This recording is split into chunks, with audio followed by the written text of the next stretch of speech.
दोस्तों, नवरात्रि में ज़रूर करें ये उपाय, आपकी अधूरी इच्छाएं भी पूरी हो जाएंगी।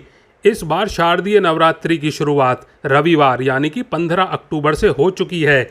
9 दिन चलने वाले इन पवित्र दिनों में माँ के 9 स्वरूपों की पूजा की जाती है। इस बार नवरात्रि पर कई अद्भुत संयोग बन रहे हैं। ऐसे में माँ दुर्गा के स्वरूपों की विधि विधान से पूजा करने से 2 गुना लाभ मिलेगा। आपको बता दें कि इस नवरात्रि माँ दुर्गा हाथी पर सवार होकर आई हैं, जिसे सुख समृद्धि और वैभव का प्रतीक माना जाता है। ऐसे में भक्त माँ दुर्गा का आशीर्वाद पाने के लिए अलग अलग उपाय को अपनाते हैं। लेकिन क्या आप जानते हैं कि नवरात्रि में किए गए उपाय जल्द ही शुभ फल प्रदान करते हैं। धन, संतान, प्रमोशन, विवाह, रुके हुए कार्य और मनोकामनाएं इन 9 दिनों में किए गए उपायों से पूरी हो सकती हैं। अगर आपके मन में भी कोई मनोकामना है या मन में कोई इच्छा है या फिर किसी सपने की पूर्ति करना चाहते हैं तो फिर लक्ष्य बनाएं, वह हासिल हो सकता है। शारदीय नवरात्रि में आपकी कामनाओं की पूर्ति का यह उपयुक्त समय है। शारदीय नवरात्रि जिसमें आपकी सभी मनोकामनाएं पूर्ण होंगी, इसीलिए इन उपायों को ज़रूर नोट कर लें और कमेंट बॉक्स में लिखना ना भूलें। जय माता दी, जय माता रानी आप सब पर कृपा बनाए रखेंगी। तो चलिए शुरू करते हैं। अपनी आर्थिक तंगी दूर करने के लिए देवी देवताओं की विधि विधान से पूजा करने के लिए पान के पत्ते का इस्तेमाल ज़रूर करना चाहिए। ऐसे में यदि आप नवरात्रि में इन पत्तों का उपयोग कर लेंगे तो कई मनोकामनाएं पूरी हो सकती हैं। इन टोटकों को करने के लिए नवरात्रि के पहले 5 दिन पान के एक पत्ते पर चंदन से जय माँ दुर्गा लिखकर उनके चरणों में अर्पित करें और इसके बाद में नवमी को इन पान के पत्तों को एकत्र करके एक लाल कपड़े में बांध दें और उन्हें अपने धन रखने के स्थान पर या फिर तिजोरी में रख दें। ऐसा करने से आर्थिक तंगी दूर होगी आपकी। और दोस्तों, माँ दुर्गा को पान के पत्ते बेहद प्रिय माने जाते हैं। ऐसे में यदि आप उन्हें पान के पत्ते अर्पित करेंगे तो माँ दुर्गा प्रसन्न हो जाएंगी। इस उपाय को करने के लिए नवरात्रि के 9 दिन तक पूजा के दौरान पान के पत्ते पर गुलाब की पंखुड़ियाँ रखकर माँ दुर्गा को अर्पित करें। इसके बाद में नवमी को सभी पान के पत्तों को बहते जल में प्रवाहित कर दें। ऐसा करने से अपनी धन संबंधित सारी समस्याओं से आपको छुटकारा मिलेगा। और दोस्तों, काफ़ी मेहनत के बाद भी यदि आपको अपने व्यापार में सफलता नहीं मिल पा रही है तो नवरात्रि में पान के पत्तों का उपाय कर सकते हैं। इस चमत्कारी उपाय को करने के लिए नवरात्रि के 9 दिनों तक पान के पत्तों पर दोनों तरफ सरसों का तेल लगाकर माँ दुर्गा के चरणों में अर्पित करें और इसके बाद में इन पत्तों को अपने सिराने रखकर सो जाएं। ऐसा करने से व्यापार में लाभ के योग बनने शुरू हो जाएंगे। परिवार में गृह कलेश होना आजकल आम बात हो गई है, लेकिन इससे निजात पाने के लिए उपाय करना बेहद ज़रूरी है। ऐसे में यदि आपके घर में भी लड़ाई झगड़े होते रहते हैं तो इसके लिए पान के पत्तों का यह टोटका बेहद असरदार हो सकता है। इसको करने के लिए पान के पत्ते पर केसर रखकर माँ दुर्गा को अर्पित करें। ऐसा करने से घर का वातावरण सकारात्मक होगा और साथ ही साथ गृह कलेश की समस्या भी दूर होगी। और यदि लाख कोशिशों के बाद भी आपका कर्ज से पीछा नहीं छूट पा रहा है तो नवरात्रि में सूर्य डूबने के पश्चात 21 गुलाब के फूल, 1.25 किलो साबुत लाल मसूर लाल कपड़े में बांधकर माता के सामने रखकर घी का दीपक जला दें और प्रतिदिन 108 बार माता का जप करें। पूजा समाप्त होने के बाद माता के सामने रखी लाल पोटली को अपने ऊपर से 7 बार उतारें और उसे किसी गरीब को दान में दे दें और माता से कर्ज मुक्ति की प्रार्थना करें। ऐसा करने से आपको अवश्य ही कर्ज से मुक्ति मिलेगी। और मनोकामना पूर्ति के लिए आप ये उपाय कर सकते हैं। पूरे 9 दिन तक अखंड दीपक जलाएं और प्रतिदिन मंदिर के सामने बैठकर सिद्ध कुंजिका स्तोत्र का पाठ करें। हर दिन एक एक गुलाब का फूल चढ़ाते जाएं। 9वें दिन 9 गुलाब अर्पण कर मन से प्रार्थना करें। ऐसा करने से आपकी सभी मनोकामनाएं पूरी होंगी। और विवाह के लिए अर्गला स्तोत्र का पाठ करें। रोजाना माता के सामने बैठकर करें और हलवे का भोग चढ़ाकर एक कमल का पुष्प अर्पण करें। ऐसा करने से आपकी विवाह की चाहत जल्द पूरी हो जाएगी। नवरात्रि में श्रद्धा और विश्वास के साथ प्रार्थना करने से मनोकामनाएं ज़रूर पूरी होती हैं। और अगर आप धन वृद्धि चाहते हैं तो ये उपाय कर सकते हैं। पूरी नवरात्रि में लाल आसन पर बैठकर संध्या काल में जो जातक विष्णु सहस्त्र नाम का, ललित सहस्त्र नाम का पाठ करता है और रोजाना एक कमल का पुष्प माता को अर्पण करता है और सात्विक रहता है और अपना आचरण ठीक रखता है, कलह नहीं करता है और दान पुण्य करता है, यह सारे पालन करते हुए ऊपर दिया उपाय जो भी जातक करता है, माँ उस पर प्रसन्न होकर धन वर्षा अवश्य ही करती हैं और उसके सभी कष्टों को हरती हैं। नवरात्रि में माँ दुर्गा को प्रसन्न कर अपना आर्थिक संकट दूर करने के लिए एक पीले कपड़े में लौंग का एक जोड़ा रखकर उसके साथ में 5 इलायची और 5 सुपारी रखकर माँ दुर्गा को अर्पित करें। उसके बाद अगले दिन सुबह स्नान करके यह सामग्री कपड़े सहित अपनी तिजोरी में रख दें। ऐसा करने से आपके घर में सुख समृद्धि बढ़ेगी और इसी के साथ माँ दुर्गा प्रसन्न होकर आपको आर्थिक रूप से संपन्न बनाएंगी। शारदीय नवरात्रि में आप लौंग के उपाय आजमाएंगे तो घर की आर्थिक स्थिति में सुधार पाएंगे। इस उपाय को आजमाने से माँ दुर्गा और माता लक्ष्मी की कृपा सदा आपके घर पर बनी रहेगी। यदि आप कई दिनों से नौकरी को लेकर परेशान हैं और काफ़ी मेहनत करने के बाद भी आपको मनचाही नौकरी नहीं मिल पा रही है, तो नवरात्रि में रोजाना लौंग का एक जोड़ा अपने सिर के ऊपर से 7 बार उतार करके माँ दुर्गा के चरणों में अर्पित कर दें। ऐसा करने से आपकी नौकरी से संबंधित सभी समस्याएं दूर हो जाएंगी और मनचाही नौकरी भी मिलेगी। नंबर 11, लड़ाई झगड़े दूर करने के उपाय। अक्सर कुछ लोगों के घर में बात बात पर बहस लड़ाई झगड़े होते हैं। घर में नकारात्मकता उदासी छाई रहती है।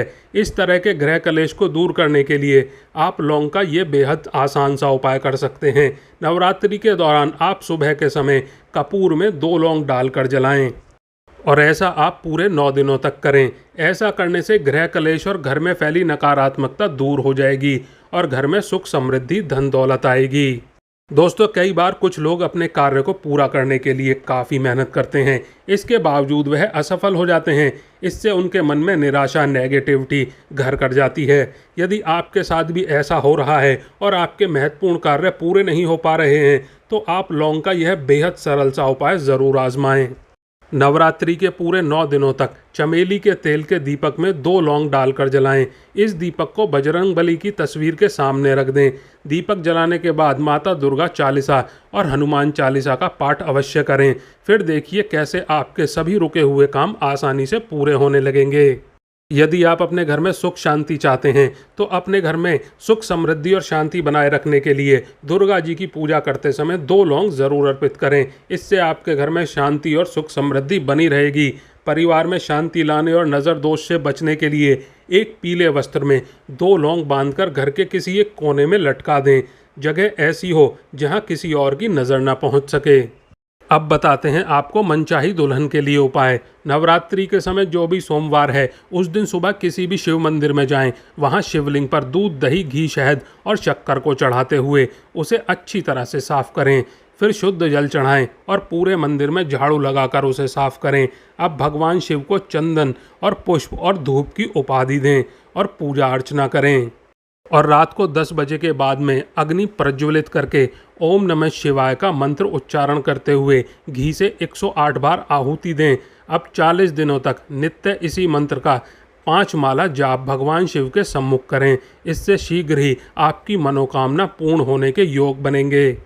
और अगर आप इंटरव्यू में सफलता पाना चाहते हैं तो नवरात्रि में मंगल, गुरु और शुक्र के दिन सुबह जल्दी उठकर स्नान आदि करने के बाद में सफ़ेद रंग का सूती आसन बिछाकर पूर्व दिशा की ओर मुख करके उस पर बैठ जाएं। अब अपने सामने पीला कपड़ा बिछाकर उस पर 108 दानों वाली स्फटिक की माला रख दें और इस पर केसर व इत्र छिड़ककर इसका पूजन करें। इसके बाद धूप, दीप और अगरबत्ती दिखाएं और मंत्र का 31 बार उच्चारण करें। इस प्रकार 11 दिन तक करने से वह माला सिद्ध हो जाएगी और जब भी किसी इंटरव्यू में जाएं तो इस माला को पहन कर जाएं। यह उपाय करने से इंटरव्यू में सफलता मिलेगी आपको। और यदि आप धन प्राप्त करना चाहते हैं तो उसके लिए उपाय। नवरात्रि के दिनों में सुबह उत्तर दिशा में मुख करके पीले आसन पर बैठें और सामने सरसों के तेल के 9 दीपक जलाकर रखें। साथ ही दीपक के सामने रंगे हुए चावल की डेरी बनाकर उन पर श्री यंत्र रखकर पूजन करें। फिर एक प्लेट में स्वास्तिक बनाकर अपने सामने रख के पूजा करें। इस उपाय को करने से अचानक धन लाभ होने के योग बनेंगे और घर की बरकत बनी रहेगी। यदि बीमार व्यक्ति को ठीक करना चाहते हैं तो बीमार व्यक्ति के ठीक करने के उपाय इस प्रकार हैं। नवरात्रि के दौरान यदि आपके घर में किसी भी सदस्य की तबीयत खराब चल रही है या कोई बीमारी के कारण काफ़ी दिनों से परेशान है तो आप तवे पर भुने हुए 7 से 8 लौंगों को घर में किसी भी कोने में रख दें। ऐसा करने से काफ़ी हद तक सेहत में सुधार देखने को मिलेगा। माता दुर्गा की कृपा आपके परिवार के सदस्यों पर बनी रहेगी। और यदि आप मनचाहा प्यार या फिर जीवन साथी पाना चाहते हैं तो नवरात्रि के दौरान तृतीया, पंचमी, सप्तमी और नौवीं के दिन अपने आसपास स्थित किसी भी शिव मंदिर में चले जाएं। वहां भगवान शिव और माता पार्वती पर जल और दूध अर्पित करें और पंचोपचार जो कि चंदन, पुष्प, दूध, दीप और नैवेद्य इन सबको मिला करके उनका पूजन करें। और अब मौली जो कि पूजा में उपयोग होता है लाल धागा, उससे दोनों के मध्य गठबंधन कर दें। अब इसके बाद में वहां बैठकर लाल चंदन की माला से मंत्र का जप करें 108 बार। मंत्र है ओम नमः शिवाय तथा इसके बाद में 3 महीने तक रोज इसी मंत्र का जाप शिव मंदिर में अथवा अपने घर के पूजा कक्ष में मां पार्वती के सामने 108 बार करें। घर पर भी आपको पंचोपचार पूजा करनी है। और यदि आपके जीवन साथी से अनबन रहती है तो नवरात्रि में प्रतिदिन नीचे लिखी चौपाई को पढ़ाते हुए 108 बार अग्नि में घी से आहुतियाँ दें। अब नित्य सुबह उठकर पूजा के समय इस चौपाई को 21 बार पढ़ें। यदि संभव हो तो अपने जीवन साथी से भी चौपाई का जप जरूर करवाएं। और ये चौपाई है सब नर करहि परस्पर प्रीति। ऐसा करने से पति पत्नी के बीच की अनबन और विवाद खत्म हो जाते हैं। पति पत्नी सुख शांति से जीते हैं। और देवी की पूजा में लौंग का खूब प्रयोग होता है। इसके प्रयोग से विशेष मनोकामना को आसानी से पूर्ण किया जा सकता है। अपनी उम्र के बराबर लौंग लें, इसे काले धागे में बांधकर माला बना लें और नवरात्रि में किसी भी दिन इस माला को देवी को अर्पित कर दें। इसके बाद अपनी मनोकामना पूरी होने की प्रार्थना करें। मनोकामना पूर्ण हो जाने के बाद माला को जल में प्रवाहित कर दें। और यदि आपके ऊपर किसी ने जादू टोना किया हुआ है या आप पर नज़र दोष है तो नवरात्रि में देवी को चांदी की लौंग अर्पित करने से तंत्र मंत्र की बाधाएं कट जाती हैं। अब बताते हैं आपको सुपारी का उपाय। सुपारी पूजा में अर्पित की जाने वाली एक विशेष वस्तु है। इसके विशेष प्रयोग से विवाह का वरदान पाया जा सकता है। एक संपूर्ण सुपारी ले लें। सुपारी जितनी बड़ी हो उतना ही अच्छा होगा। इसके चारों तरफ सिंदूर लगाएं। इसके बाद उस सिंदूर लगी सुपारी को पीले कपड़े में रखकर देवी को अर्पित कर दें और शीघ्र विवाह की प्रार्थना करें। और नवरात्रि के बाद कपड़े के साथ सुपारी को अपने शयन कक्ष में रख लें। अब बताते हैं आपको राहु केतु के अशुभ प्रभावों को दूर करने के लिए उपाय। नवरात्रि में राहु केतु के अशुभ प्रभाव से मुक्ति पाने के लिए हर रोज लौंग का एक जोड़ा शिवलिंग पर अर्पित करें। ऐसा करने से भगवान शिव की कृपा आप पर होगी और कुंडली से राहु केतु के अशुभ प्रभाव दूर होंगे।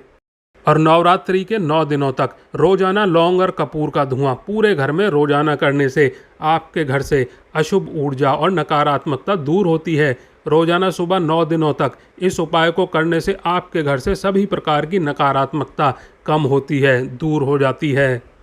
यदि स्त्रियां सदा सौभाग्यशाली रहना चाहती हैं और पुरुष भाग्यशाली तो नवरात्रि के 9 दिनों में मां के आशीर्वाद से यह संभव हो सकता है। नवरात्रि के दिनों में 2 छोटी कटोरी लें। एक में सिंदूर तो दूसरे में कुमकुम भरकर मां के सामने रख दें। नित्य पूजा अर्चना ध्यान के समय भी कुमकुम और सिंदूर से भरी यह कटोरियां वहीं रहने दें। ज्योति की दीप्ति और मां का आशीर्वाद मिलकर कुमकुम और सिंदूर को जागृत अवस्था प्रदान कर देता है। ये 9 दिन और इसके बाद में अगले 21 दिन और दीपावली तक पुरुष कुमकुम से तिलक करें और स्त्रियां वही सिंदूर अपनी मांग में भरें। यह प्रयोग भाग्य और सौभाग्य को बढ़ाने वाला होगा। नवरात्रि के दिनों में हर दिन हनुमान जी को पान का बीड़ा अर्पित करें। इन 9 दिन अगर अखंड दीपक नहीं जला पा रहे हैं तो सुबह शाम घी का या फिर तेल का दीप जरूर जलाएं। दीपक में 4 लौंग डाल दें और 5 प्रकार के सूखे मेवे लाल चुनरी में रखकर माता रानी को अर्पित करें। देवी मंदिर में लाल रंग की ध्वजा किसी भी दिन जाकर चढ़ाएं। देवी माँ को ताजे पान के पत्ते पर सुपारी और सिक्के रखकर अर्पित करें। और माँ दुर्गा को 7 इलायची और मिश्री का भोग लगाएं। मखाने के साथ में सिक्के मिलाकर देवी को अर्पित करें और फिर उसे गरीबों में बांट दें। छोटी कन्याओं को छोटे छोटे पर्स में दक्षिणा रखकर लाल रंग के किसी भी गिफ्ट के साथ में भेंट करें। नवरात्रि के दौरान अपने घर में सोना या चांदी की कोई भी शुभ सामग्री जैसे कि श्रीयंत्र, हाथी कलश, घंटी, कमल, मुकुट, त्रिशूल आदि खरीदें और देवी दुर्गा के चरणों में रखें और इसकी पूजा करें। और फिर नवरात्रि के अंतिम दिन उस सामग्री को गुलाबी रेशमी कपड़े में बांधकर तिजोरी में रुपए रखने की जगह पर रख दें। इससे आश्चर्यजनक रूप से धन में वृद्धि होगी। और अपने घर के पूजा स्थान में भगवती दुर्गा, भगवती लक्ष्मी और माता सरस्वती के चित्रों की स्थापना करके उनको फूलों से सजाकर पूजन करें। 9 दिनों तक माता का व्रत रखें। अगर शक्ति ना हो तो पहले, चौथे और 8वें दिन का उपवास अवश्य करें। माता भगवती की कृपा जरूर प्राप्त होगी। 9 दिनों तक घर में माँ दुर्गा के नाम की ज्योति अवश्य जलाएं और साथ ही साथ अधिक से अधिक दान करें। इन दिनों में पूजन करने में हमेशा लाल रंग के आसन का उपयोग करना उत्तम होता है। आसन लाल रंग का और ऊनी होना चाहिए। लाल रंग का आसन ना होने पर कंबल का आसन इतनी मात्रा में बिछाकर उस पर लाल रंग का दूसरा कपड़ा डालकर उस पर बैठकर पूजन करना चाहिए। पूजा पूरी होने के पश्चात आसन को प्रणाम करके लपेटकर सुरक्षित जगह पर रख देना चाहिए। और पूजा के समय लाल वस्त्र पहनना शुभ होता है। लाल रंग का तिलक भी ज़रूर लगाएं। लाल कपड़ों से आपको एक विशेष प्रकार की ऊर्जा प्राप्त होती है। आखिरी दिन घर में रखी पुस्तकें, वाद्य यंत्र, कलम आदि की पूजा अवश्य करें। अष्टमी में, नवमी के दिन कन्या पूजन ज़रूर करें। यदि किसी मनोकामना को पूरा करना चाहते हो तो नवरात्रि में किसी एक दिन देवी मंदिर में लाल पताका ज़रूर चढ़ाएं। धन प्राप्ति के लिए नवरात्रि में पूरे 9 दिन रोज़ एक समय पर देवी को ताज़ा पान के पत्ते पर सुपारी और सिक्के रखकर समर्पित करें। देवी माँ से सुख और ऐश्वर्य का आशीर्वाद चाहिए तो देवी को 9 दिन लगातार 7 इलायची और मिश्री का भोग लगाएं और इस भोग का सेवन दाम्पत्य को ही करना चाहिए। और यदि आर्थिक संकट है या कर्ज के बोझ से दबे जा रहे हैं तो नवरात्रि में मखाने के साथ सिक्के मिलाकर देवी को अर्पित करें और फिर उसे गरीबों में बांट दें। नवरात्रि में पहले 1, दूसरे 2 ऐसे करते हुए क्रमांक 9 कन्याओं को हर दिन भोजन करवाएं और उनकी पूजा करें, उन्हें दक्षिणा दें, भेंट करें। यह उपाय आपके घर परिवार पर आने वाले हर संकट को हर लेगा और आपके घर में सुख शांति का वास होगा। और नवरात्रि में घर में सोने या चांदी की कोई भी शुभ सामग्री जैसे कि स्वास्तिक, श्रीयंत्र, मुकुट, त्रिशूल आदि कुछ भी बनवाएं और माता के चरणों में रख दें और नवरात्रि के अंतिम दिन उस सामग्री को गुलाबी कपड़े में बांधकर तिजोरी में रख दें। यह उपाय आपके घर में धन वर्षा करा देगा। प्रिय भक्तों, आज के वीडियो में बस इतना ही। हमारे द्वारा दी गई शास्त्रों के अनुसार जानकारी आपको अच्छी लगी हो तो वीडियो को लाइक और कमेंट ज़रूर करें। जय माता रानी अवश्य लिखें। धन्यवाद।